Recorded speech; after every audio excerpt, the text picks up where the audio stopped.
So I recently had a friend message me and she was in distress and she was talking about her experiencing blackface during Carnival in Spain. Now, this person has just purchased a home in this city. She's lived in Spain for many years, but she had never seen blackface to the extent that she did. And she said there was children in it and there were people on floats and they were celebrating and they were out in the open. And she was really, really, really, really passionate about it. And as a Black American, I appreciated her, like the fire that was burning inside of her. But I gave her some really, really, really good advice, in my opinion. And I wanted to share it with you all. And I wanted you all's opinion as well of my advice. And if you have any additional information for her. So after hearing her story, I introduced to her the saying, not all skin folk are kinfolk. And for those of you who are not familiar with the saying, it's basically just because we have the same skin color doesn't mean that culturally we have the same experiences and or familiarities, and also that our tolerances are completely are the same. Like a lot of people have completely different things of what they tolerate. Since I've been living in Italy, I have noticed that there are a lot of things that the Black community in Italy thinks that Black Americans are just too sensitive, they call it, when it comes to what we will and will not tolerate, such as touching the hair, staring, following around in stores. A lot of the people who I've conversed with, they think that Black Americans are extra. They think that Black Americans are basically Karens when they come into other countries and kind of like go on this rampage, as they describe it, of what is and is not right. So me being a Black American that lives in Italy, I'm not visiting Italy, I'm not bypassing Italy. I have been much more observant when it comes to the Afro-Italian community, and I've also tried my best to respect what their wants and their boundaries and the projects that they are working on that will forward their community. Because at the end of the day, I can go back to my country and I do have more opportunities than a lot of them have. So I don't want to come to a country, start up all this mess, and then run out, right? So I'm talking to this girlfriend and I'm listening to her be so passionate and she's almost at tears. And what I informed her to do is to not cause any ruckus.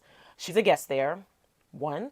And two, there is most likely a community that could use her passion, the flame that she has inside of her for something that they're currently working on. It doesn't mean that what was going on was right. It doesn't mean that what was going on it doesn't mean that no one knows about it, because I'm like some things that I've experienced abroad, like some people know about it. Some people are like, yeah, we know that, but it's like the number 30 on our list of things to do. Like we can deal with that. There's all these other things that we have an issue with. For example, housing, for example, finding work, for example, like the channels of immigration, like things like that is what I find to be useful for me to put my energy into.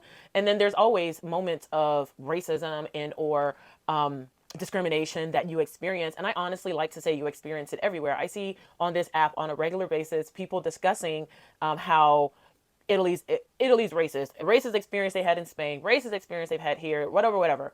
Racism, classism, colorism, all this exists everywhere. And I'll be honest, there are a lot of Black Americans who do not travel to the middle of America because there are so many things that they will obviously experience that we would look at as unsavory, racist, or just like flat out, we're not dealing with that, right? We've been through there. We're choosing to avoid those places. So when you come to a country in the sense of tourist, being a tourist, you look at it as, well, these people should be much more hospitable to me because I am obviously visiting their country. I'm a tourist.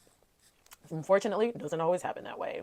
But, I try my best to try to be as informative as possible. As you guys recently saw, I posted the link to the recovery plan, Black History Month Florence, for their GoFundMe, which I will also, it's still in the link in my bio, and I would encourage you all to donate. And that's how I support the community.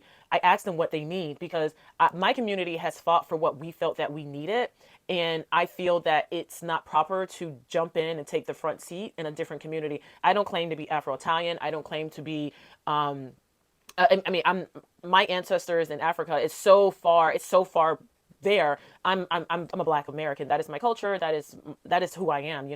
So the way that I look at things and the way that they look at things are completely different. And how better am I if I were to come in and tell them what they need before I even had the conversations of asking them how can I support them in their current efforts. So with this particular friend, that was my advice.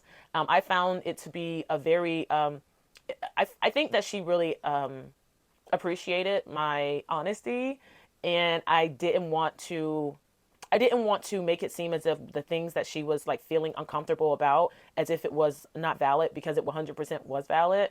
But I have learned that it sometimes when we take situations like, let's say small, I'm saying smaller situations, but smaller situations, and give it a bunch of energy, sometimes those smaller things will upstage something that's bigger. So that was just my advice to her. I told her just to enjoy her new home, enjoy her new city.